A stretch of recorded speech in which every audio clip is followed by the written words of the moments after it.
ബഹുമാനപ്പെട്ട വിശിഷ്ടാതിഥി, പ്രിൻസിപ്പൽ, അധ്യാപകരെ, മാതാപിതാക്കളെ, സുഹൃത്തുക്കളെ, എല്ലാവർക്കും എൻ്റെ വിനീതമായ കൂപ്പുകൈ. എല്ലാ വർഷവും സെപ്റ്റംബർ 5-നാണ് അധ്യാപക ദിനം ആഘോഷിക്കുന്നത്. പ്രശസ്തനായ ഒരു അധ്യാപകനും ഇന്ത്യയുടെ 2ാമത്തെ പ്രസിഡന്റുമായിരുന്ന ഡോക്ടർ എസ് രാധാകൃഷ്ണൻ്റെ ജന്മദിനമായ സെപ്റ്റംബർ 5-നാണ് അധ്യാപക ദിനമായി അറിയപ്പെടുന്നത്. നമ്മുടെ രാജ്യത്തിൻ്റെ ഭാവി വിദ്യാർത്ഥികളുടെ കൈകളിലാണ്. എന്നാൽ വിദ്യാർത്ഥികളെ അതിനായി രൂപപ്പെടുത്തിയെടുക്കാൻ അധ്യാപകർക്ക് സാധിക്കും. അധ്യാപകരുടെ കഴിവുകൾ പരമാവധി വിദ്യാർത്ഥികളുടെ ഉന്നമനത്തിനായി ഉപയോഗിക്കുകയും അതിന് അനുകൂലമായ സാഹചര്യങ്ങൾ സൃഷ്ടിക്കുകയാണ് ഈ ദിനാഘോഷത്തിൻ്റെ ലക്ഷ്യം.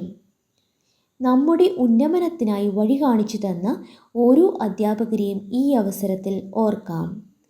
എല്ലാ നല്ല അധ്യാപകർക്കും ഈ ദിനത്തിൽ അധ്യാപക ദിനം ആശംസിക്കുന്നു.